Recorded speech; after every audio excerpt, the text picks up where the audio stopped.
The chandeliers of Ashford House blazed with 1,000 candles, their light reflecting off gilded mirrors and champagne glasses held by the assembled nobility of London, but the brilliance only served to sharpen the shadows gathering in the corners of the grand ballroom, where autumn rain lashed against the tall windows like accusatory fingers. Catherine Ashford stood in the center of that glittering assembly, her spine straight as a birch tree, her hands folded before her with a composure that cost her more than anyone watching could ever know, while her husband, Lord Edmund Ashford, Viscount of considerable fortune and even greater vanity, stood 3 paces away from her, as though proximity to her might contaminate him with whatever inadequacy he was about to proclaim. The whispers had already begun, rippling through the crowd like wind through wheat, for it was unprecedented to summon society to witness a private matter, and everyone present sensed the approach of spectacle, that particular variety of entertainment that the nobility consumed with barely concealed relish when it concerned the misfortunes of others. Edmund's voice, when he spoke, carried to every corner of the room with practiced ease, for he had always possessed an actor's talent for performance. "My lords, my ladies, I have called you here tonight as witnesses to a most regrettable necessity," he began, his handsome face arranged in an expression of noble suffering that Catherine recognized as entirely false, for she had lived with this man for 5 years and knew every shade of his duplicity. "It pains me deeply, but I must declare before you all that my marriage to Lady Catherine must be dissolved. Despite every effort,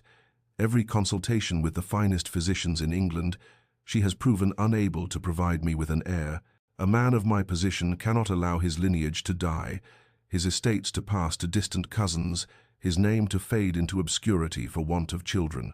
Therefore, I am formally severing our union on the grounds of barrenness." The word hung in the air like a curse, and Catherine felt it strike her chest with physical force, though her expression did not change, for she had known this was coming, not tonight perhaps, not this public humiliation, but she had felt Edmund's coldness growing for months, had seen the calculation in his eyes whenever he looked at her increasingly rare visits to her chambers. The ballroom erupted in a storm of whispers, fans fluttering like butterfly wings as the ladies leaned toward one another to share their shock, their pity, their secret satisfaction that tragedy had struck someone else's household rather than their own. Catherine's eyes swept across the sea of faces, some genuinely sympathetic, most merely curious, a few openly contemptuous, and she understood in that moment that she was no longer Viscountess Ashford, no longer a respected member of society, but had been transformed by her husband's words into an object of pity and speculation, a cautionary tale mothers would whisper to daughters about the fundamental duty of wives. She saw Lady Pemberton's hand flutter to her own swollen belly in a gesture of unconscious protection, saw Lord Hartwick shake his head with something that might have been genuine regret, saw Edmund's younger brother Thomas look away in what she hoped was shame at this cruelty. Edmund continued speaking, something about arrangements and settlements, about Catherine being provided for according to her station despite her failure, and she heard her own inadequacy being catalogued in legal terms, reduced to matters of property and pounds, but she had stopped listening because she had already made her decision. She would not remain here to be dissected by these people, would not accept Edmund's charity or perform the role of grateful, apologetic failure that he clearly expected of her. When he finally finished his speech, and the crowd began to close in with their terrible sympathy and veiled curiosity, Catherine turned without a word and walked through them as though they were merely shadows, her head high, her step measured, walking through the doors of Ashford House and knowing she would never return. By midnight, as rain continued to fall and the servants whispered in corners about the scandal, Catherine had packed a single small trunk with the belongings she had brought to this marriage 5 years ago, for she would take nothing that bore Edmund's mark, and departed for her late mother's cottage in Derbyshire, leaving behind the title, the jewels, the illusion of belonging, and carrying with her only the tattered remnants of her dignity and a grief so vast it felt like drowning. The cottage appeared through morning mist like a memory half forgotten, its stone walls covered in ivy that had grown wild in the years since Catherine's mother had passed, the garden that had once been her pride now surrendered to brambles and autumn's decay, and Catherine stood before it with her small trunk at her feet, feeling as though she had travelled not merely the 2 days' journey from London, but had somehow crossed backward through time to a version of herself that had existed before ambition and society had reshaped her into Lady Ashford. The key still hung on its chain around her neck. She had kept it all these years despite Edmund's subtle suggestions that she sell the property, his discomfort with her maintaining any asset independent of his control, and when she turned it in the lock, the door opened with a groan of rusted hinges onto rooms thick with dust and the particular silence of long abandonment. She spent that first day in a fury of activity, throwing open windows despite the cold, sweeping floors, beating carpets, scrubbing surfaces, as though she could clean away not merely the physical evidence of neglect, but also the humiliation that clung to her skin like ash. And by nightfall she collapsed into her mother's old bed, her hands raw and her body exhausted, and wept with a violence she had not permitted herself in London, great tearing sobs that shook her entire frame until she had nothing left inside her but emptiness. The days that followed blurred together in a haze of solitude and grief, for Catherine had sent no word to anyone of her location and received no visitors in return, and she moved through the cottage like a ghost haunting her own past, finding her mother's books still on the shelves, her sewing basket still beside the chair by the window, the garden tools still hanging in the small shed where her mother had spent so many happy hours cultivating beauty from earth. Catherine's internal voice, which had been so carefully controlled during her marriage, now ran in ceaseless circles of recrimination and analysis. 5 years of marriage, 5 years of monthly disappointments, 5 years of physicians who examined her with cold hands and colder pronouncements, 5 years of Edmund's increasing distance and barely concealed contempt, 5 years of her own desperate prayers and hopeless remedies, 5 years of her fundamental failure as a woman, as a wife, as a continuation of her family's bloodline that would now end with her because her body had betrayed every purpose for which she had been raised. Weeks passed in this manner, autumn deepening into the first threats of winter, and Catherine ventured no further than her garden, where she half-heartedly attempted to reclaim some small portion from the wilderness, though she often found herself simply sitting on the stone bench her father had built, staring at nothing, time sliding past, unmarked and unmourned. It was during the 4th week of her exile that she first noticed the peculiar fatigue that seemed to settle into her bones like lead, a weariness that no amount of rest could remedy, and the morning nausea that drove her from bed to retch into the chamber pot with such violence that she had to grip the bedpost to remain upright. But she attributed these symptoms to grief, to the physical manifestation of heartbreak, to her body finally surrendering to the sorrows her mind had been cataloguing so meticulously, and she thought nothing more of it, never imagining that her failure to conceive in 5 years of marriage might have finally, impossibly, ended in the very weeks before Edmund had cast her aside. The Duke of Rothermere arrived on a morning when frost had begun to silver the edges of Catherine's unkempt garden, his carriage bearing the Blackwood crest, a raven clutching a branch of oak, announcing his status before he had even descended from within. And Catherine, who had been attempting to pull weeds from the flower bed with hands that shook from weakness, looked up to see a figure of such commanding presence that she instinctively stepped backward, her boots catching on brambles. Adrian Blackwood was tall, broad-shouldered, his hair dark as coal, and his eyes an unsettling shade of grey that seemed to perceive far more than Catherine wished to reveal, and she knew him by reputation, though they had never been formally introduced during her years in London. The Duke of Rothermere, possessor of vast estates and even vaster wealth, a man who moved through society with the confidence of someone who had never needed its approval, and who had, she recalled now with a chill of recognition, once been Edmund's closest friend, before some unnamed rupture had transformed them into enemies who refused even to acknowledge one another at public gatherings. He approached with measured steps, his greatcoat perfectly tailored, his boots glossed despite the muddy lane, and when he removed his hat and bowed with impeccable formality, Catherine became suddenly painfully aware of her own appearance, her dress stained with dirt, her hair escaping its pins, her face surely showing the toll of weeks spent in grief and isolation. "Lady Catherine," he said, his voice low and carrying an accent that spoke of education and authority, "I apologize for calling without prior notice. I am Adrian Blackwood, Duke of Rothermere. I have recently purchased Blackwood Manor, the estate bordering your property, and thought it proper to introduce myself to my neighbour." Catherine forced herself to curtsy despite the dizziness that threatened to topple her, gripping her garden trowel as though it might anchor her to steadiness. "Your Grace," she managed, her voice sounding strange to her own ears after weeks of disuse. "You find me at a disadvantage. I am not prepared to receive visitors." His eyes, those penetrating grey eyes, swept over her face with an intensity that made her want to retreat into the cottage, and she saw something shift in his expression, some calculation or concern she could not name. "I require no ceremony, Lady Catherine.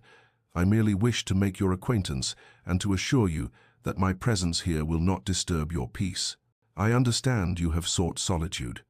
There was no pity in his tone, no reference to the scandal that must surely have reached even his elevated ears, but Catherine detected something else: knowledge, perhaps, or a careful respect that felt more unsettling than sympathy would have been. She drew herself up, summoning the dignity that had carried her through the ballroom at Ashford House. "That is kind of you, Your Grace. I trust we shall be cordial neighbours, though I am not inclined toward society at present." He studied her for a moment longer, and Catherine had the distinct impression that he was cataloguing details she could not conceal: the pallor of her skin, the shadows beneath her eyes, the way she held herself as though movement required conscious effort,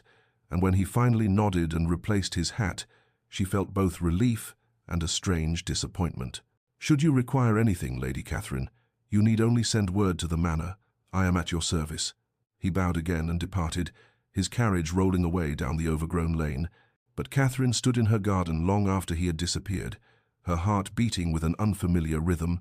sensing that something in her carefully maintained isolation had been irrevocably disturbed by those grey eyes and that measured voice, though she could not yet name what had shifted in the air between them. The first delivery arrived 3 days after the Duke's visit, a cart laden with split firewood, neatly stacked and carried to Catherine's woodshed by 2 young men who touched their caps respectfully and departed before she could formulate a protest,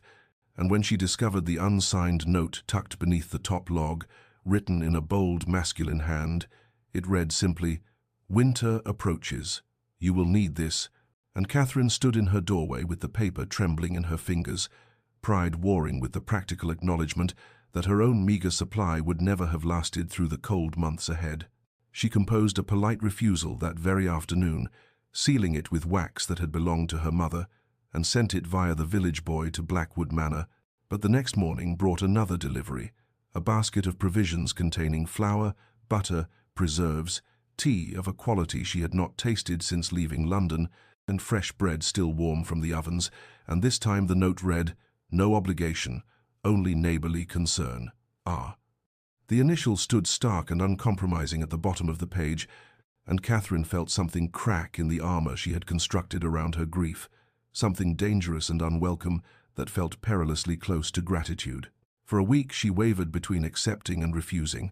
her practical needs growing more urgent as November's chill deepened, and her inexplicable fatigue made even simple tasks feel monumental. And when a third delivery arrived, this time a wooden crate containing books, their leather bindings rich and their titles ranging from poetry to philosophy to novels she had longed to read, but Edmund had deemed unsuitable for a woman of her position.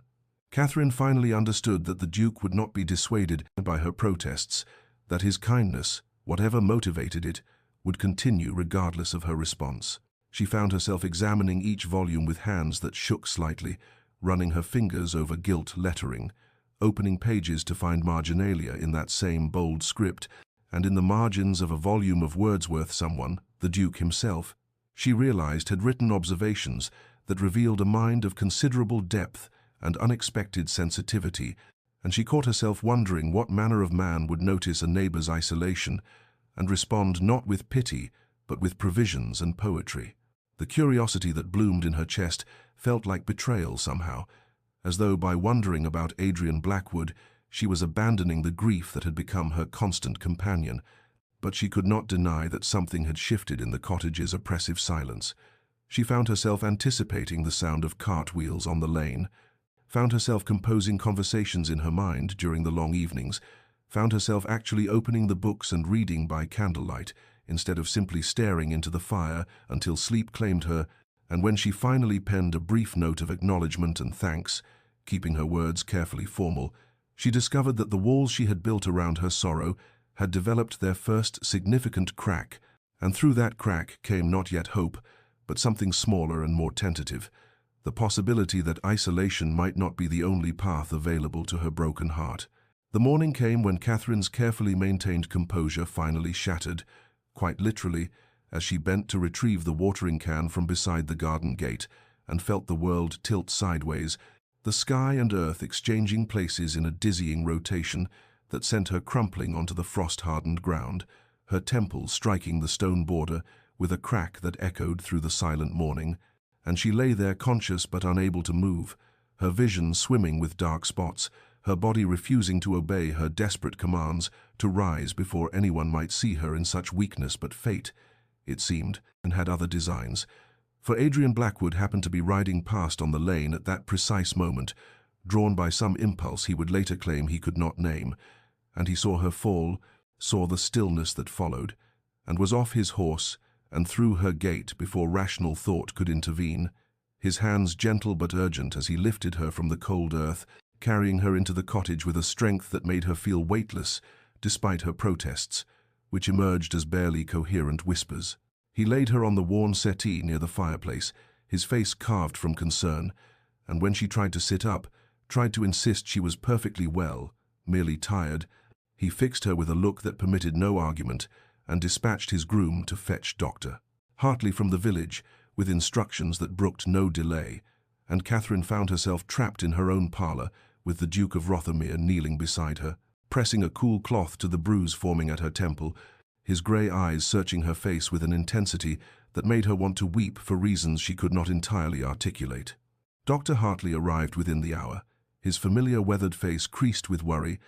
and he shooed Adrian from the room with a firmness that surprised Catherine. She had not imagined anyone could command a duke, and conducted his examination with practiced efficiency,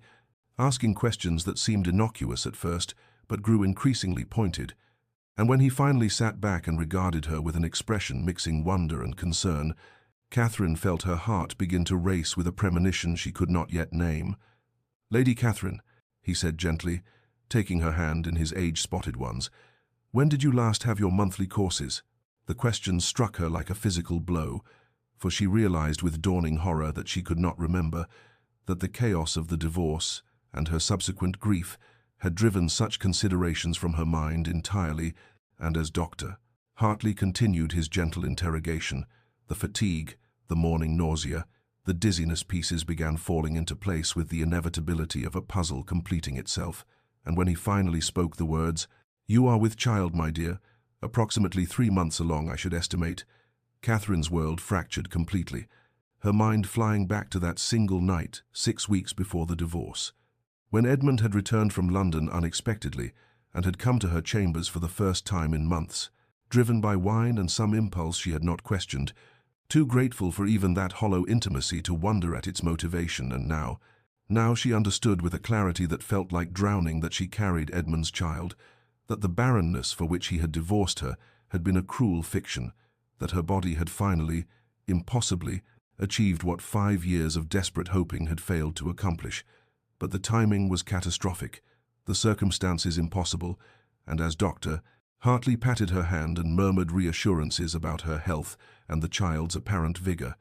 Catherine felt not joy but terror, a suffocating recognition that this revelation would destroy whatever fragile peace she had begun to construct in her exile. And when Adrian was permitted to return to the parlor, when his eyes met hers across the small room, she saw that he knew something profound had shifted. Though Dr. Hartley had spoken to him only of exhaustion and the need for rest, and in that moment, Catherine understood that the life she had imagined, solitary, hidden, safe in its very obscurity, had become utterly impossible, for the child growing within her would demand choices she was not prepared to make, would force her back into a world she had fled, would require a courage she was not certain she possessed. The days following Dr. Hartley's revelation stretched before Catherine like an endless corridor of impossible choices, each one leading to a different chamber of potential ruin, and she found herself pacing the cottage's small rooms at all hours, her hand pressed unconsciously to her still flat abdomen, her mind churning through scenarios that all seemed to end in disgrace. If she told Edmund, he might claim the child, and she would be bound once more to a man who had publicly declared her worthless, or worse, he might reject the claim entirely. Call her a liar, or worse still, suggest the child belonged to another man, for why else would a supposedly barren woman suddenly conceive mere weeks before their separation? If she remained silent, she would bear a child alone, without name or protection, condemning an innocent life to bastardy and shame. And yet the thought of facing Edmund again, of seeing triumph or calculation or cold assessment in those pale eyes, made her physically ill in ways that had nothing to do with her condition. She had not eaten properly in 3 days when Adrian came to call again, arriving in the late afternoon when autumn light slanted gold and melancholy through the cottage windows, and she received him with a composure that felt brittle as spun glass, offering tea with hands that trembled only slightly. But his grey eyes, those penetrating, unsettling eyes, saw through her performance immediately, and she watched him catalogue her pallor, the shadows beneath her eyes, the way she held herself as though afraid she might shatter. "You have not been resting as Dr. Hartley advised," he said quietly, and it was not a question, and Catherine felt something in her chest constrict at the gentle censure in his tone, at the concern that seemed entirely genuine, and therefore somehow more difficult to bear than pity would have been. She deflected with practiced skill, speaking of household matters and the weather, thanking him again for his continued generosity while maintaining the careful distance propriety demanded, but Adrian did not permit her retreat, and as the afternoon lengthened, he drew her into conversation with a patience that gradually loosened the tight coil of her anxiety, speaking of books they had both read, of philosophical questions that had no easy answers, of the way grief could transform a person into someone they no longer recognized, and Catherine found herself responding with an honesty that surprised her, found the words flowing more freely than they had in months, though she kept the central secret locked away behind walls of careful omission. When he finally rose to depart, the sky outside had deepened to violet, and the first stars had emerged like distant promises, and he paused at the door, his tall frame silhouetted against the gathering dusk, and said with quiet intensity, "Whatever burden you carry, Lady Catherine, you need not carry it entirely alone. I would count it a privilege, not an obligation, to offer whatever assistance might ease your circumstances." And she stood frozen in the center of her small parlor, watching him go, his words echoing in the sudden silence with the weight of an unspoken vow.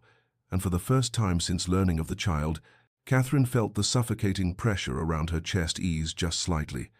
felt the possibility that perhaps not every path led to ruin, that perhaps in this unlikely quarter she had found, if not salvation, then at least a temporary harbor. And as November's darkness settled fully over the countryside, she sat by the fire and allowed herself to imagine what it might mean to trust someone again, even as caution whispered that trust had cost her everything once before. The weeks that followed unfolded with the quiet inevitability of seasons turning, November yielding to December's first frosts, and Adrian's visits to the cottage became as regular as the tolling of the village church bells, always in the afternoon when pale sunlight struggled through winter clouds, and Catherine found herself anticipating these interludes with an eagerness that both comforted and alarmed her, for she had not expected to desire anyone's company again, had believed. Her capacity for trust had been cauterized by Edmund's betrayal, yet here was the Duke of Rothermere, arriving with books tucked under his arm, and an expression of such genuine pleasure at seeing her that she could not doubt its sincerity, and gradually, so gradually she barely noticed the transformation, the formal distance between them began to thaw like ice beneath spring sun. They spoke of everything and nothing, their conversations ranging from Locke's theories of natural rights to the best method for propagating roses, from poetry that made the heart ache to the small absurdities of village life. And Catherine discovered that Adrian possessed not only a formidable intellect, but also a dry wit that occasionally surprised laughter from her, that rare and precious sound she had thought lost forever. And she noticed, too, how her condition was beginning to manifest in ways that could not be entirely concealed. The slight rounding of her abdomen beneath her simple gowns, the way she tired more easily and had to sit when previously she would have stood, and Adrian, ever observant, adjusted his visits accordingly, never commenting directly, but ensuring she was comfortably settled before engaging her in discourse, his courtesy so natural it felt like care rather than obligation. It was on a particularly bitter afternoon, with snow threatening in the heavy grey sky, that their conversation turned more personal, the fire crackling in the grate as Adrian spoke haltingly of his past, of an engagement 5 years prior to a woman named Lydia Thornton, of how Edmund Ashford had been his closest friend then, trusted with confidences and business matters alike, and of how that trust had been shattered when Adrian discovered Edmund had seduced Lydia and convinced her to break their engagement, not out of love but out of spite over some imagined slight, some perceived advantage Adrian had gained in society. And as Catherine listened to the quiet pain in his voice, saw the old wound still raw beneath his ducal composure, she understood that his isolation mirrored her own, that they were both refugees from Edmund's casual cruelty,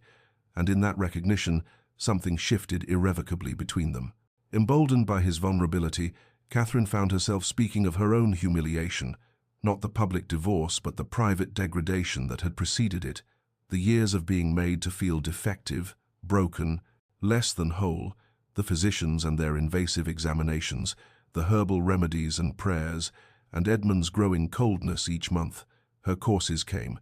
and Adrian listened without interruption, his grey eyes steady on her face, and when she finally fell silent, exhausted by the confession, he said quietly, "You were never the one who was broken. Catherine, may I call you Catherine?" And she nodded, unable to speak past the tightness in her throat, and he continued, "Edmund is a man who destroys what he cannot possess completely, who mistakes cruelty for strength. You survived him, and that takes a courage he will never comprehend." And in that moment, as snow began to fall at last outside the cottage windows, Catherine felt the weight she had carried for so long ease just slightly, felt the possibility that perhaps she was not ruined after all, merely wounded, and wounds, given time and care, could heal. The news arrived on a grey morning in mid-December, delivered by Mrs. Kemple, who had heard it from the butcher's boy who had it from a London servant, and Catherine stood in her cottage kitchen with the letter trembling in her hands. Not a letter addressed to her, but a clipping from the Times that someone had thought to send anonymously, perhaps out of malice or perhaps misguided kindness, and there in stark black ink was the announcement: Lord Edmund Ashford's engagement to Miss Arabella Worthington, daughter of the shipping magnate Thomas Worthington, a girl of 19 with a dowry rumoured to exceed £30,000, and Catherine felt the words strike her like physical blows, even as her rational mind told her this changed nothing.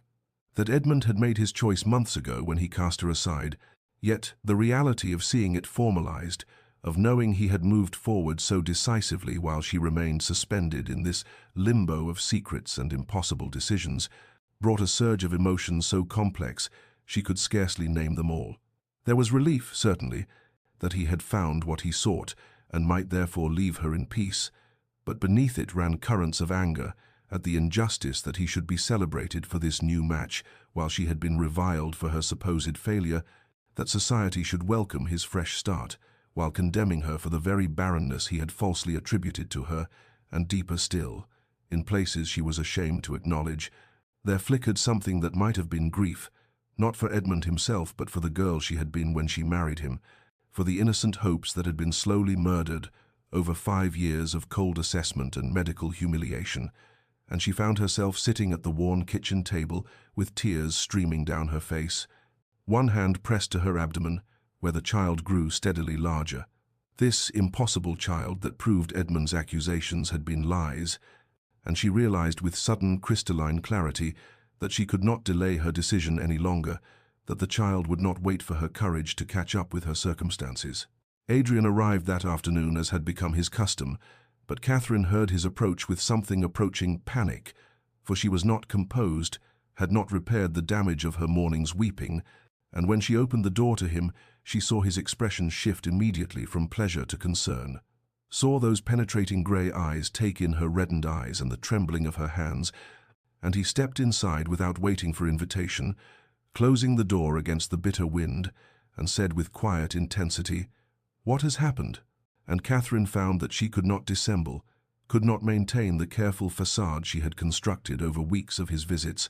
and the words spilled from her like water from a broken dam. "Edmund is engaged. He has found his heiress and will marry in the spring. And I am carrying his child. Your Grace, I have been carrying it since before the divorce, though I did not know. And now I must decide what to do because this child deserves better than a mother in disgrace and a father who abandoned us both. But every choice leads to ruin, and I do not know," and her voice broke entirely, and she stood trembling in the center of her small parlor, having spoken the secret that had tormented her for weeks. And Adrian stood utterly still for a long moment, his face unreadable, and Catherine felt terror grip her heart at what she might see there, disgust, perhaps, or calculation, or worse, pity. But when he finally moved, it was to guide her gently to a chair, to kneel beside it so their eyes were level, and he said with a quietness that somehow conveyed absolute certainty, "Then we must ensure the child has everything it deserves: protection, name, honor, and a mother who need never feel shame again." And Catherine stared at him through her tears, not understanding, and Adrian took her hand with great care, as though she were something precious and fragile, and said words that would alter the course of both their lives. "Marry me. Catherine, let me give you and the child my protection, my name. Everything I have to offer you need not face this alone." Catherine spent the night in a state of sleepless turmoil, Adrian's proposal echoing through her mind with the persistence of a church bell that would not cease its tolling, and she rose with the winter dawn to find him already at her door, his carriage waiting in the lane, and she knew without asking that he had come for her answer, that he would not leave this in abeyance any longer, and she invited him inside with hands that trembled slightly as she prepared tea neither of them would drink. The silence between them, charged with an intensity that made the small cottage parlor feel impossibly intimate. He waited until she was seated, demonstrating that patience she had come to recognize as fundamental to his character, and then he said quietly, "I understand you have questions. Catherine, ask them, and I will answer with complete honesty," and she found herself studying his face in the pale morning light, searching for signs of deception or hidden motive, and finally she spoke the fear that had kept her awake through the long, dark hours. "Why would you do this? You are a duke. You could have any woman in England, someone without scandal, without another man's child. Why bind yourself to my disgrace?" Adrian was silent for a long moment, his grey eyes holding hers with an intensity that made her breath catch. And when he spoke, his voice carried a weight of consideration, as though he were choosing each word with great care. "There are several answers to that question, some more palatable than others. I could tell you it is for justice, that claiming you and the child as mine would be the ultimate revenge against Edmund, who betrayed us both, and there would be truth in that, for I confess the idea of his humiliation brings me satisfaction," and Catherine felt her heart sink slightly at this admission, but Adrian continued, "I could tell you it is respect, that I have come to know your courage and your mind over these weeks, that I believe you would make a duchess of real substance rather than mere ornament, and that too would be true." And he paused, then added with a vulnerability that transformed his austere features,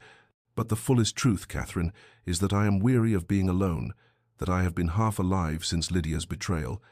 and in your company I have felt something I thought lost forever. The possibility of genuine partnership, of building something real with someone who understands that hearts can be broken and still function, still perhaps even love again, though I ask no such thing from you now." Catherine felt tears prick her eyes at the raw honesty of his words, at the loneliness she recognized because it mirrored her own, and yet her practical mind, sharpened by years of navigating Edmund's manipulations, could not entirely quiet its skepticism, and she heard herself asking, "And what would you expect from such a marriage? What would be my position, my obligations?" Adrian's response was immediate and clear. "You would be my wife in name and in law, with all the protections and privileges that position entails. The child would be recognized as mine, raised as my heir. If a son, with every advantage I can provide. As for obligations, I would ask only what you are willing to give, Catherine. I will not force intimacy or affection, will not demand what is not freely offered, and if you wish to maintain separate chambers and a cordial distance, I will respect that boundary absolutely."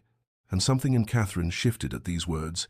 at the understanding that he was offering her agency even as he offered protection, that he saw her not as a prize to be claimed, but as a person with the right to choose her own path, even within the confines of their arrangement. And she realized that her internal debate was no longer between accepting and refusing, but between accepting with walls intact or accepting with the possibility of something more. And the question that rose to her lips surprised even herself. And if, in time, those boundaries shifted, if what began as convenience became something else, would that be unwelcome to you? She saw his expression transform, saw hope kindle in his eyes like a flame catching light, and he said with a quietness that somehow conveyed absolute sincerity, "Catherine, nothing would be more welcome, but I will not press you, will not assume or demand, will wait however long it takes for you to feel safe enough to trust again." And in that moment, sitting in her mother's cottage with winter light streaming through the windows and her future hanging in the balance, Catherine made her decision, though she said softly, "I need 3 days to consider fully. To be certain this is right for the child and for us both, can you grant me that time?" And Adrian rose, took her hand with infinite gentleness, and replied,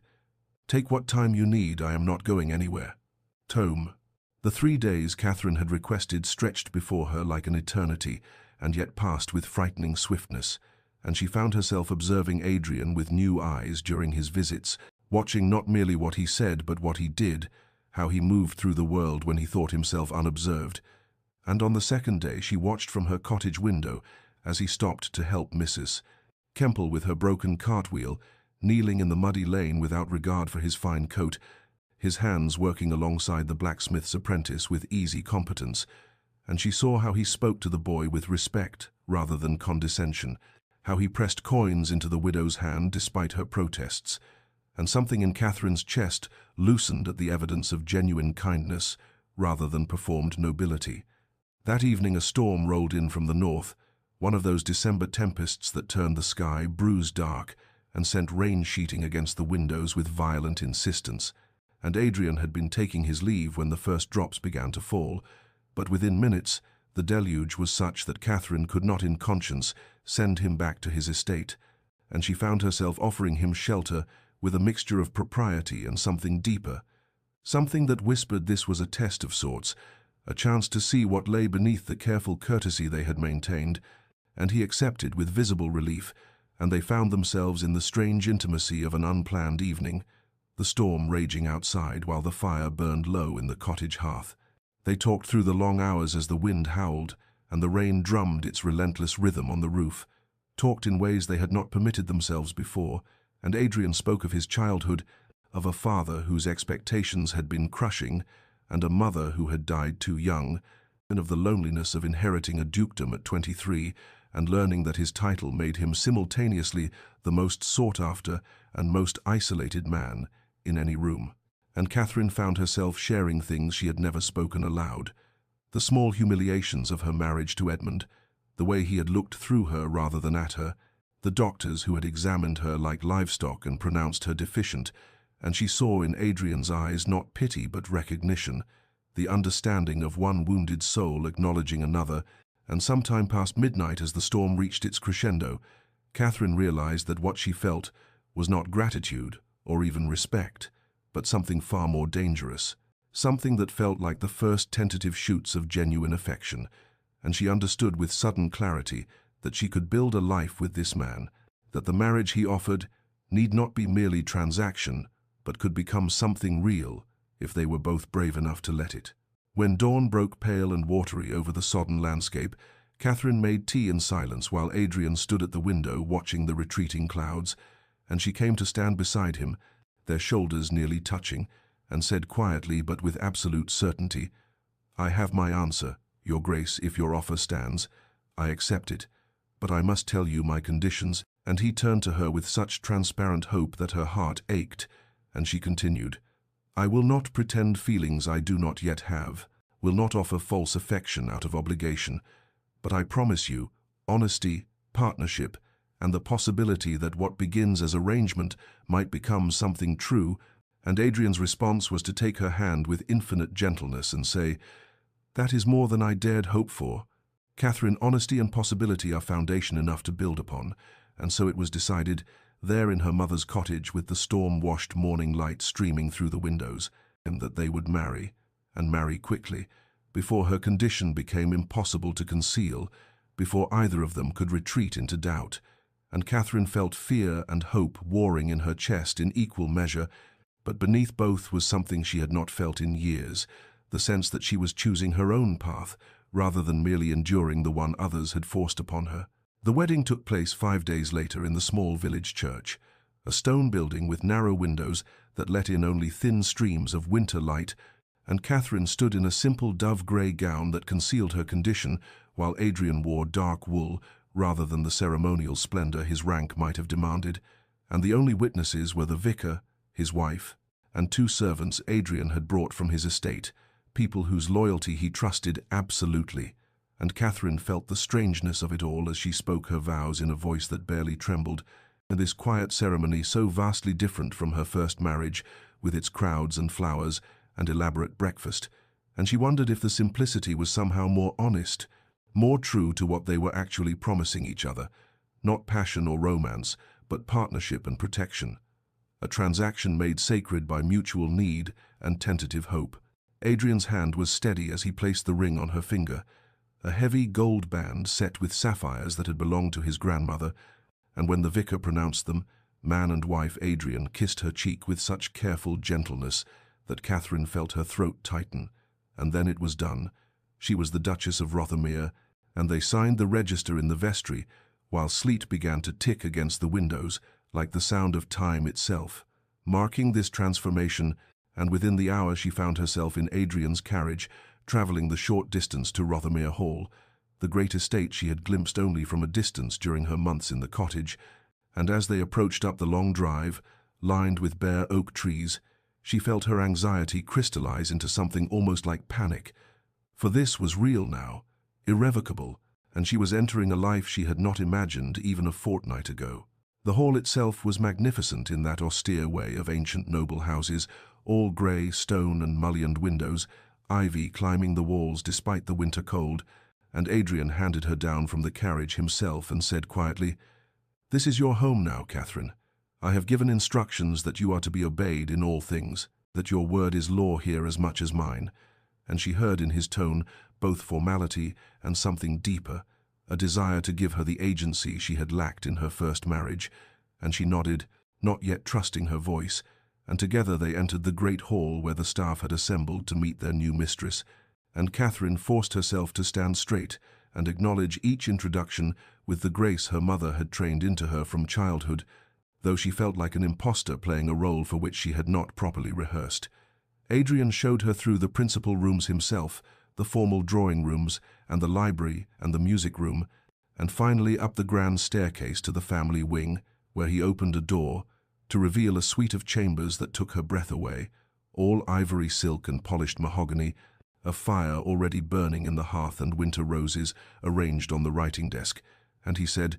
"These are yours, entirely yours. My chambers are through that connecting door, which will remain locked unless you choose otherwise, and I have had the key placed on your side so that you alone control access." And Catherine turned to look at him, this man who was now her husband, and saw in his face both desire and restraint, the tension of wanting and refusing to take.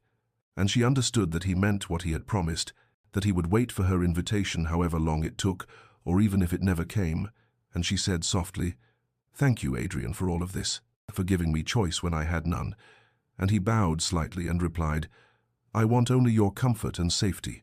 Catherine, the rest will come or not, as time and fortune allow." And then he withdrew to his own chambers, and Catherine was alone in her magnificent new rooms, and she sank into the chair by the fire and let herself cry, though she could not have said whether the tears were grief or relief, or simply the release of unbearable tension. And outside the windows the sleet turned to snow, and winter settled over Rothermere with the weight of held breath. And Catherine knew that she and Adrian had entered a liminal space, neither truly together nor entirely separate, and that how they emerged from this careful cohabitation would determine whether their marriage remained merely arrangement or transformed into something neither of them yet dared to name. The months that followed their quiet marriage unfurled with the strange quality of a dream half-remembered, and Catherine found herself inhabiting a life that was simultaneously more comfortable and more unsettling than anything she had known. For Adrian was unfailingly courteous in ways that made her chest ache with confused longing, always present yet never imposing, always attentive yet never presuming, and as January gave way to February, and her body swelled with the child she carried, she became acutely aware of every small gesture he made, the way his hand found the small of her back when she navigated the stairs, steadying her without comment, the way his eyes followed her across rooms with an expression she could not quite name, concern mixed with something deeper and more dangerous that neither of them acknowledged in the careful daylight hours of their cohabitation. She discovered his character in fragments, like piecing together a mosaic from scattered tiles, and each new revelation shifted her understanding of the man she had married, and she learned that he visited the village every Thursday to review requests from tenants who needed assistance, that he had quietly paid for the rebuilding of 3 cottages damaged in the autumn storms, that he corresponded with agricultural reformers about improving crop yields so his tenants might prosper rather than merely survive. And once she came upon him in the library reading to the housekeeper's grandson, a boy of 7 who was learning his letters, and Adrian's voice was patient and warm in ways that made Catherine retreat unseen, her heart beating strangely fast with the recognition that this man contained multitudes she had not imagined. Depths of kindness he seemed to hide from the world, as though gentleness were somehow a weakness to be concealed. In the evenings they dined together in the small family dining room rather than the formal stateroom, and their conversations ranged across literature and philosophy and the management of the estate, and Catherine found herself looking forward to these hours with an anticipation that frightened her, for she understood that what she felt was shifting dangerously from gratitude and respect towards something that felt perilously like genuine affection, and she would catch herself watching the firelight play across his features and wondering what it would be like if their arrangement were real in all ways, rather than this careful performance of matrimony without its intimacy, and the thought would send heat to her cheeks and she would look away, reminding herself that he had offered protection, not passion, partnership, not love, and that she must not presume more than had been promised, or burden him with feelings he had not invited and might not want. The child moved within her now with increasing vigor, small flutters that became definite kicks, and once during dinner she gasped at a particularly strong movement, and Adrian was at her side instantly, his hand hovering near her but not touching, asking if she needed the doctor, if she was in pain. And she had taken his hand without thinking and placed it against her belly where the baby kicked again, and she watched his face transform with wonder, his eyes widening and his breath catching, and for a moment the careful distance between them dissolved entirely, and they were simply 2 people marveling at the mystery of life. And then he withdrew his hand and stepped back, and the walls went up again. But Catherine lay awake that night thinking of the expression she had seen, the naked longing and tenderness, and she understood that perhaps she was not alone in this dangerous drift toward feelings that had not been part of their original bargain. But the knowledge only made her more cautious, more afraid, for if they both wanted more but neither dared reach for it,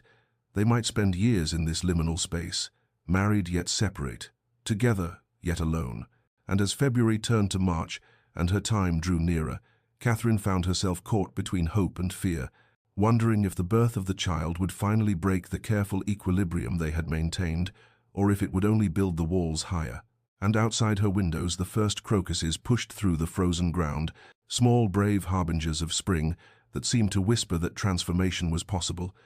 that winter did not last forever, if only one had courage enough to reach toward the light.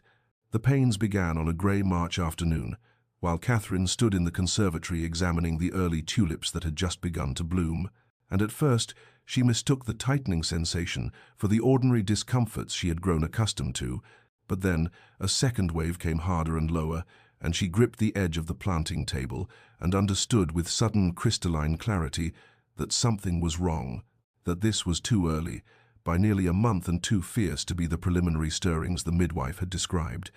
and she managed to reach the bell pull before the third contraction doubled her over, and within moments the household erupted into controlled chaos, servants running for the midwife and the doctor, while Adrian appeared from wherever he had been and took in the situation with one swift glance, and Catherine saw his face drain of color as he moved to her side and said, "I'm here, Catherine. I'm here. You're not alone."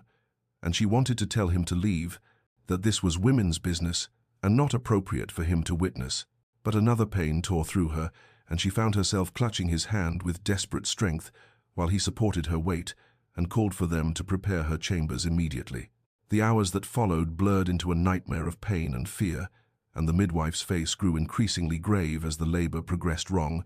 the baby coming too early and positioned badly, and Catherine heard the woman conferring in low, urgent tones with the doctor who had finally arrived, and she understood through the haze of her suffering that she might die here, that women died in childbed all the time, and she had been foolish to think herself exempt from that ancient danger, and the thought of leaving this life just as she had begun to find happiness in it seemed unbearably cruel. But then another contraction would seize her, and there was no room for philosophy, only the animal reality of pain and the desperate need to survive it. Adrian refused to leave despite the scandalized protests of the midwife, and Catherine was beyond caring about propriety, beyond caring about anything except the anchor of his presence,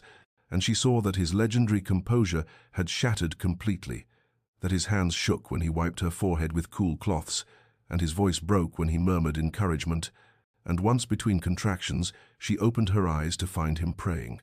This man, who had told her once that he had lost his faith years ago, and she understood that his terror for her was absolute and undisguised, and something in her chest cracked open at the recognition that she mattered to him, truly mattered in ways that went far beyond duty or arrangement or even friendship. When the baby finally came in the dark hours before dawn, it was with a rush of agony that made Catherine scream, despite her determination to maintain dignity. And then suddenly there was release and the thin wail of an infant, and the midwife was saying, "A son, Your Grace, you have a son?" And Catherine's vision swam with tears and exhaustion as they placed the tiny squalling creature on her chest.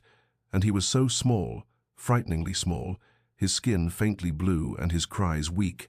and the doctor was doing things she couldn't quite follow, while Adrian stood frozen beside the bed, staring at the child with an expression of such naked wonder and fear that Catherine's heart turned over, and she whispered, "Adrian,"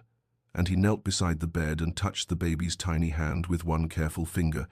and said in a voice rough with emotion, "He's perfect, Catherine. He's absolutely perfect." And then his eyes met hers, and she saw in them everything he had never said, all the careful walls finally demolished by the extremity of this night, and he said,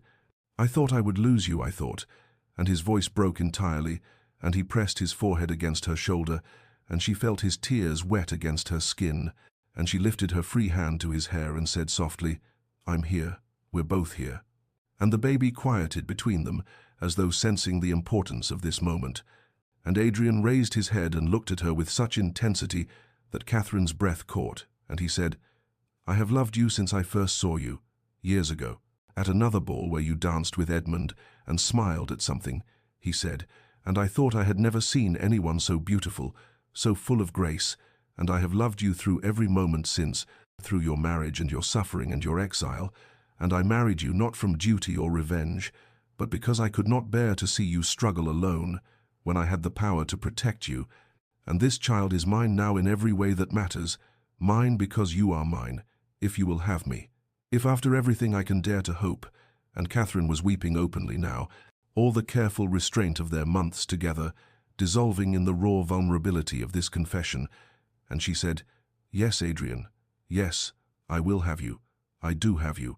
I have been falling in love with you day by day without daring to name it,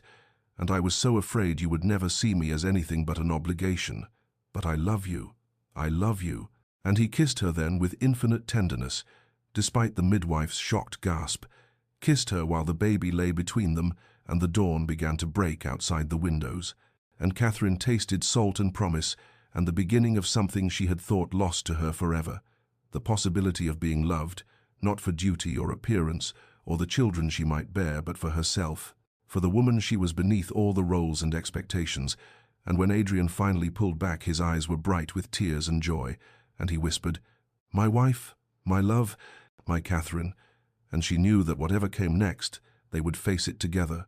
truly together, and that the careful arrangement they had maintained had transformed at last into something real and fierce, and worth every moment of pain it had taken to reach this breaking point where honesty could finally flourish. The happiness that had bloomed in the quiet sanctuary of Catherine's chambers lasted precisely 9 days before the world intruded with all its harsh complications, for word had spread through the intricate network of servants and village gossip that the Duchess of Rothermere had been delivered of a son, and the news travelled with the swift inevitability of fire across dry grass until it reached London, and the ears of Lord Edmund Ashford, who had been enjoying the renewed attention that came with his engagement to Miss Arabella Hartfield, a banker's daughter whose fortune would restore his failing estates, and Catherine was in the nursery with the baby when she heard the commotion downstairs,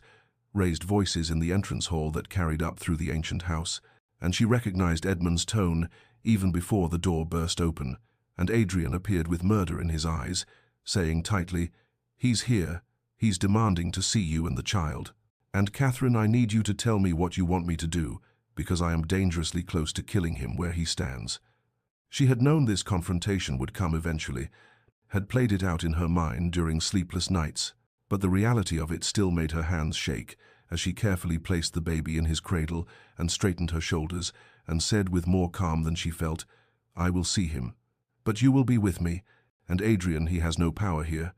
Not anymore." And she watched something fierce and protective blaze in her husband's eyes as he nodded and offered her his arm, and together they descended the stairs to where Edmund waited in the drawing room, pacing like a caged animal, and he turned when they entered, and Catherine saw that he looked older, harder, with lines of dissolution around his mouth and eyes that spoke of too much drink and too little sleep. Edmund's gaze went immediately to her still swollen figure, and his expression twisted with something between triumph and rage, as he said without preamble,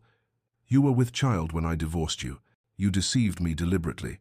and that child is mine by law and by blood, and I have come to claim what is rightfully my property." And Catherine felt Adrian go rigid beside her, but she stepped forward slightly, finding her voice and her courage in ways she had never managed during their marriage, and she said clearly, "You claimed I was barren before all of society. You humiliated me and cast me out without provision or protection. You wanted nothing to do with me or any potential child, and you have no rights here, Edmund, none at all." She watched his face darken with fury as he turned to Adrian and snarled, "You planned this, didn't you? You married her knowing she carried my heir just to spite me and to steal what should be mine, and by God I will take you to court. I will expose this conspiracy and reclaim my son." But Adrian's voice when he spoke was cold as winter frost and twice as cutting as he said, "You will do nothing of the sort, Edmund, because I have taken the liberty of investigating your affairs quite thoroughly these past months, and I have discovered some fascinating information about your debts you owe, nearly £30,000 to various creditors, some of them quite unsavory, and you have been falsifying your accounts to your betrothed's father, and I have documentation of all of it.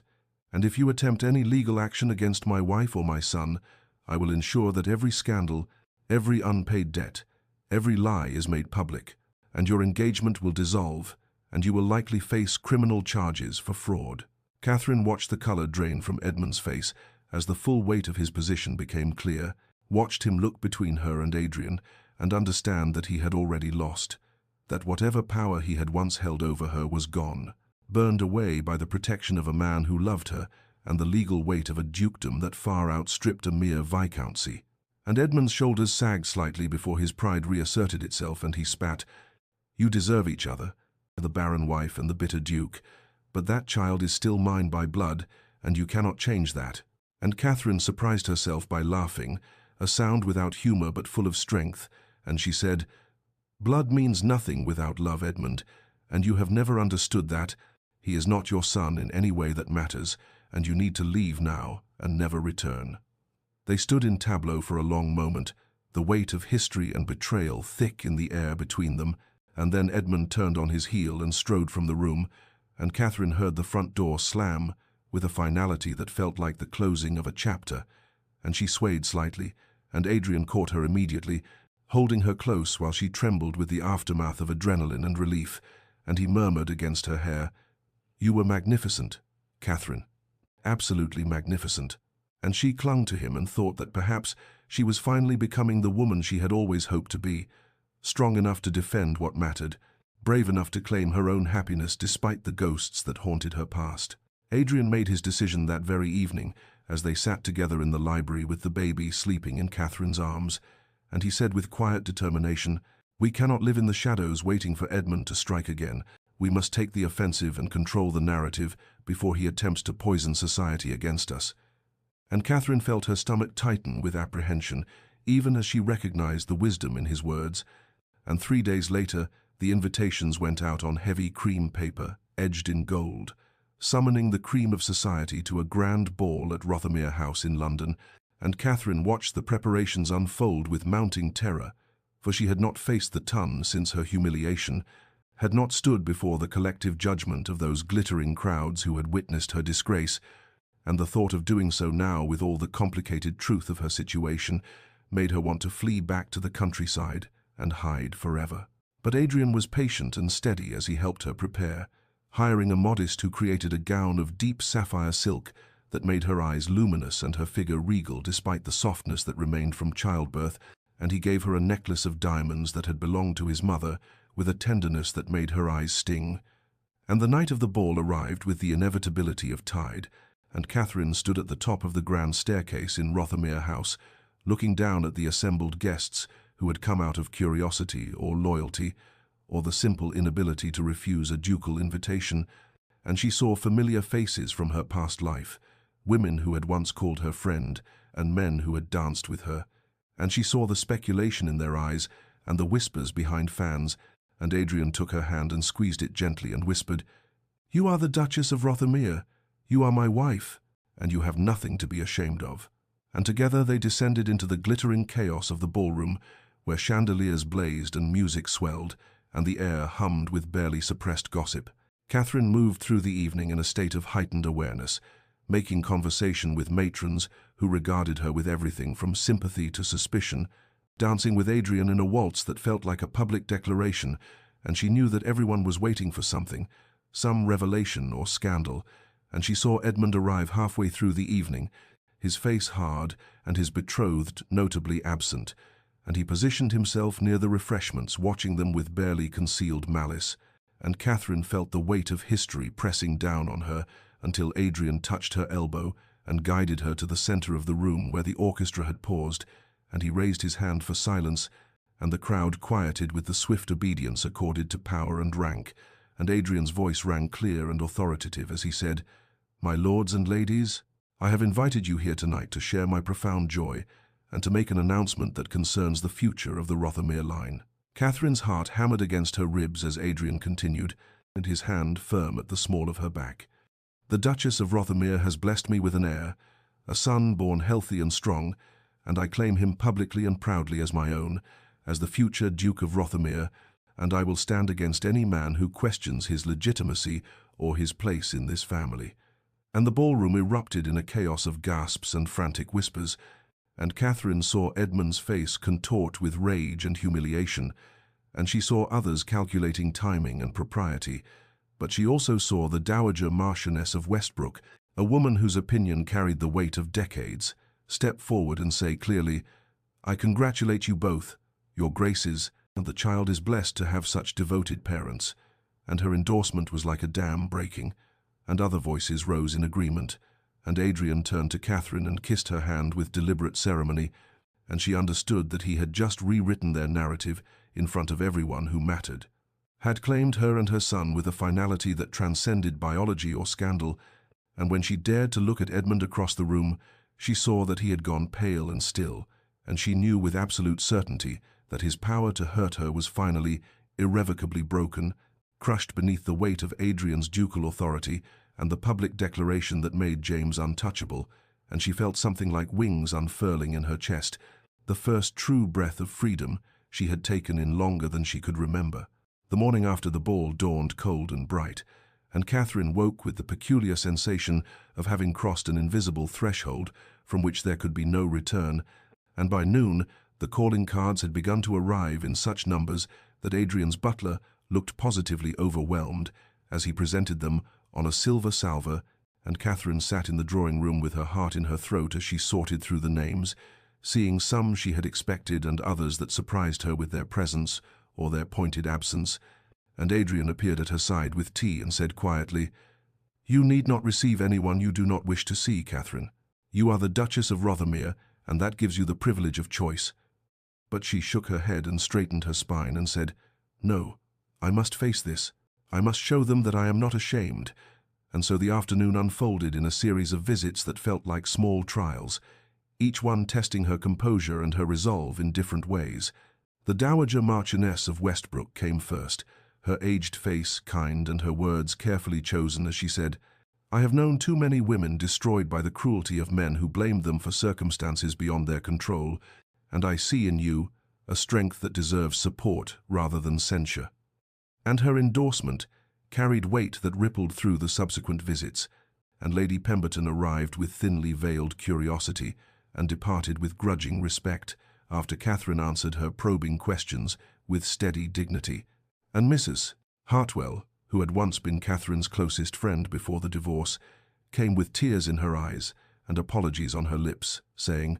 "I should have written, I should have visited, I was a coward and I am sorry." And Catherine found that forgiveness came more easily than she had imagined, for she understood now the paralyzing fear of social ruin that governed so many lives. But there were also the cuts, deliberate and sharp, the ladies who had accepted the invitation to the ball but who conspicuously failed to call afterward, and Catherine felt each absence like a small wound, even as she told herself they did not matter.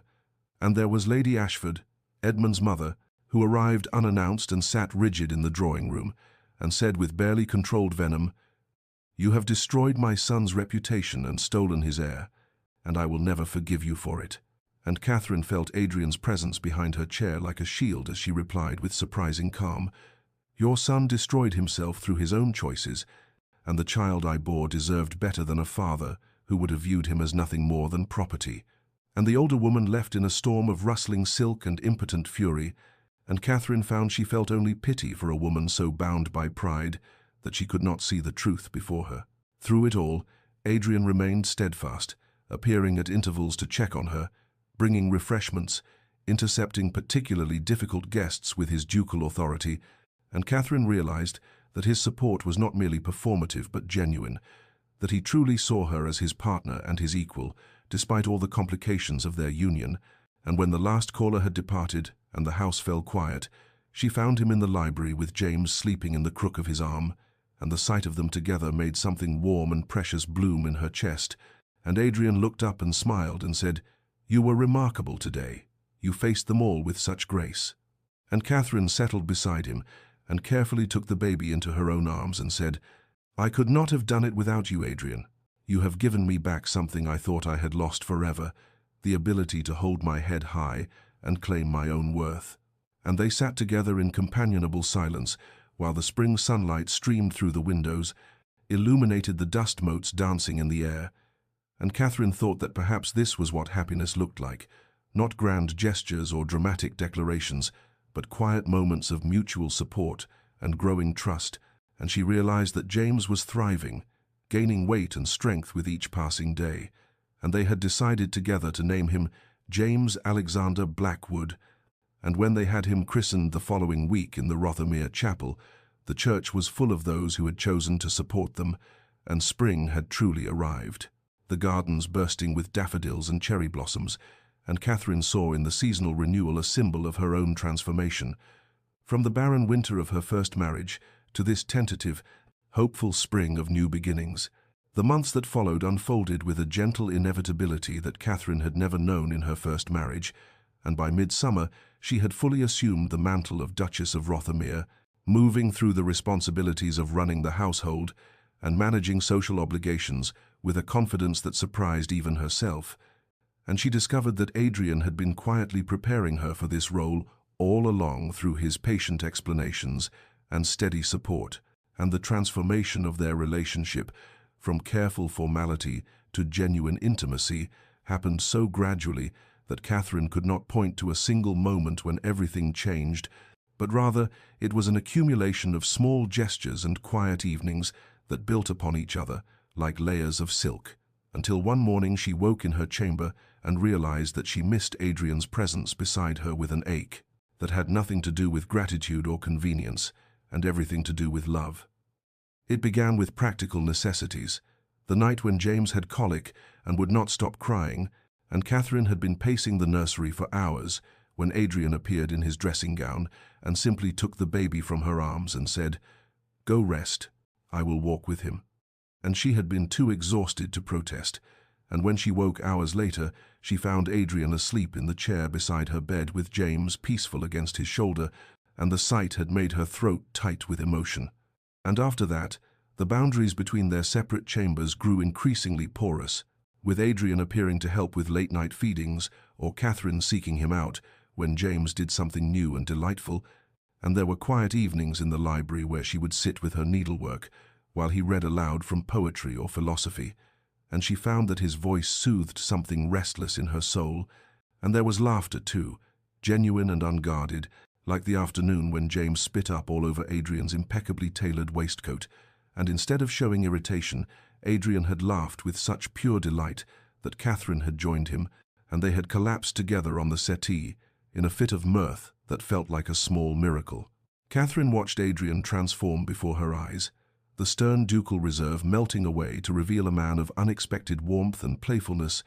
and he was devoted to James with a tenderness that had nothing to do with duty and everything to do with genuine love. And she saw him teaching their son nursery rhymes and making silly faces to elicit smiles, and once she found him simply holding the sleeping baby and staring down at him with an expression of such profound wonder that she had to turn away to hide her tears, and she realized that Adrian had been lonely for so very long, that his isolation had been as complete as her own, and they were healing each other through these small daily intimacies, through the building of something neither had expected to find. The night she finally moved permanently into his chamber happened without formal discussion. It was simply that she had fallen asleep beside him after they had been talking late into the evening about their hopes for James's future, and when she woke in the grey dawn light to find his arm around her waist and his breath warm against her hair, she felt not alarm but a profound sense of rightness. And Adrian stirred and opened his eyes and looked at her with a question in their depths, and Catherine answered by moving closer and pressing her palm against his cheek, and he kissed her with a reverence that made her understand that this was not merely desire, but something far more precious. And afterward, as they lay together in the tangle of sheets with the morning sun painting stripes across the floor, Adrian whispered, "I never dared hope that you might come to love me in return." And Catherine realized with a shock that she did love him, deeply and completely, not with the desperate passion of youth, but with something more substantial and enduring. And she said, "I am truly happy, Adrian. Perhaps for the first time in my life I am truly happy." And she meant it with every fiber of her being. And as summer deepened into its golden abundance, Catherine found herself transformed not just in circumstance but in spirit, no longer the broken woman who had fled in shame, but someone new, someone stronger, someone capable of both receiving and giving love without reservation. The news reached them on a grey autumn morning when the leaves had begun their annual surrender to the wind,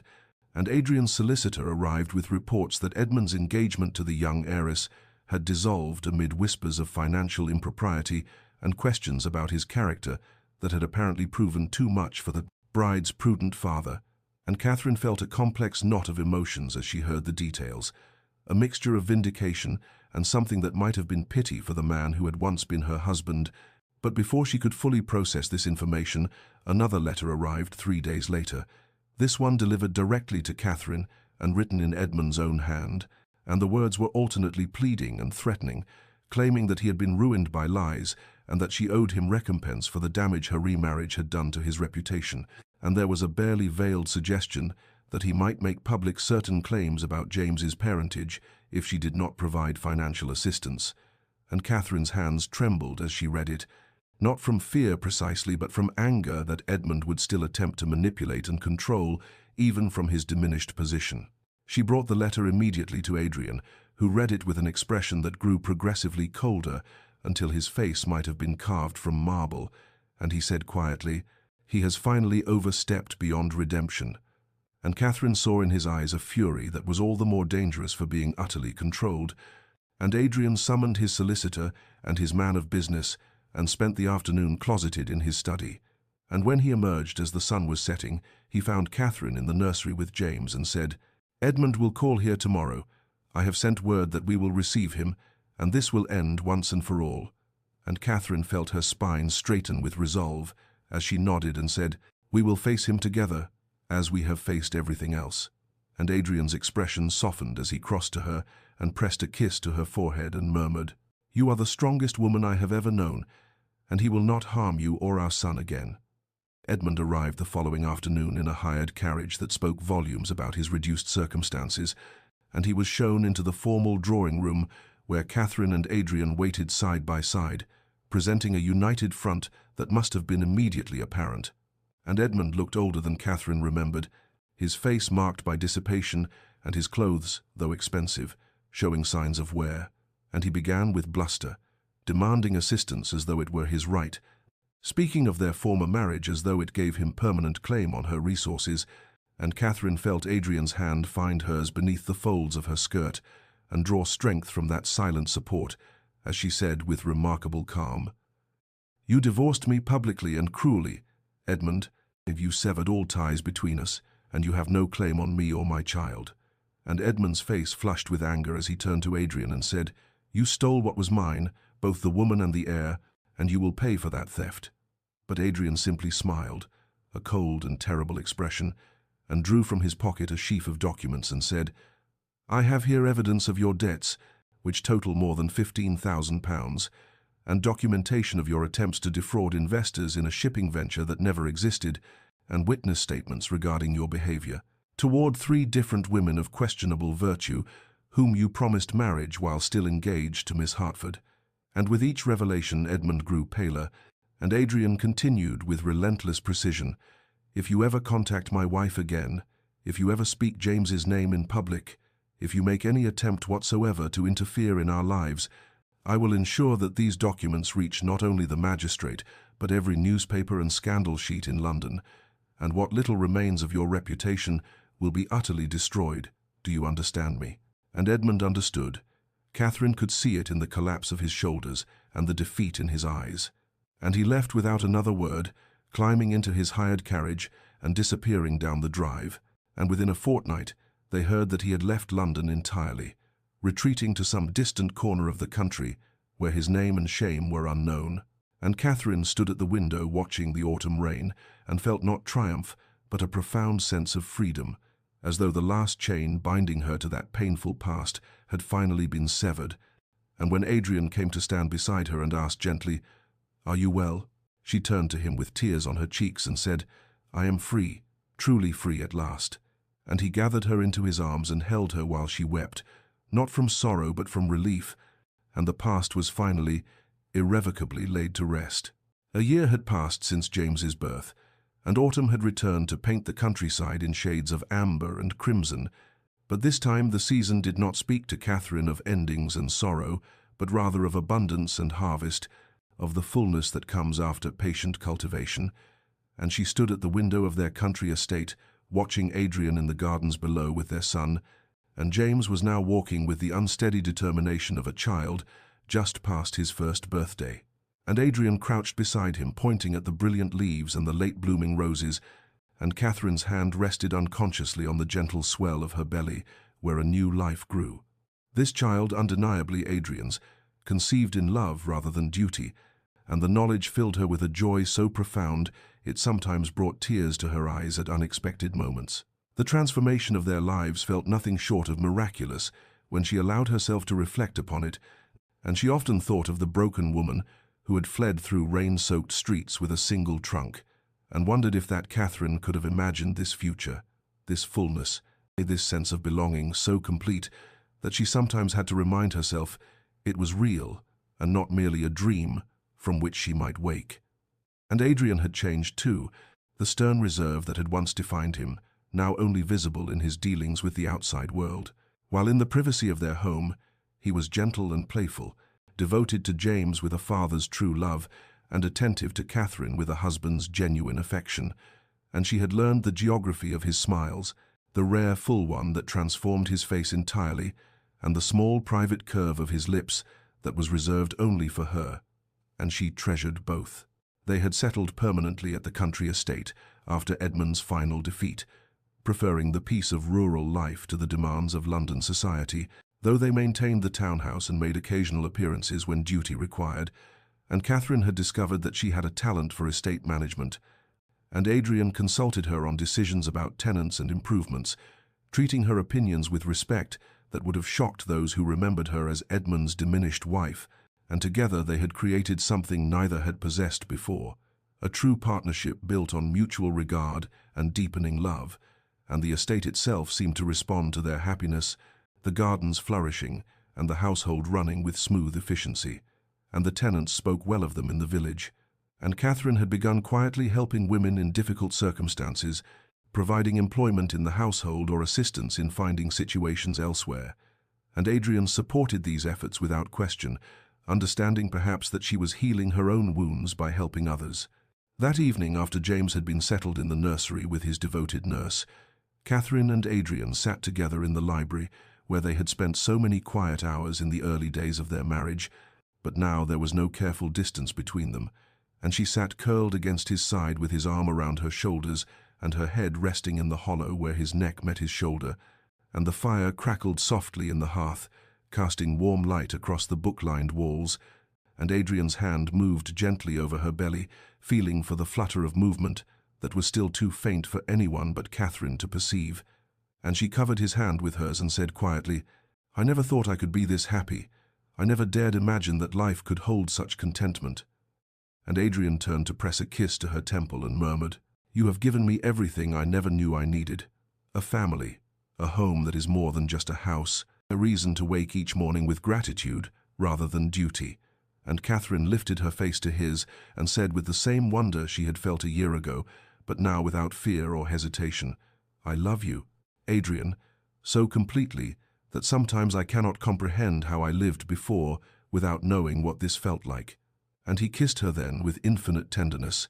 and later as they climbed the stairs to their shared chamber with their fingers intertwined,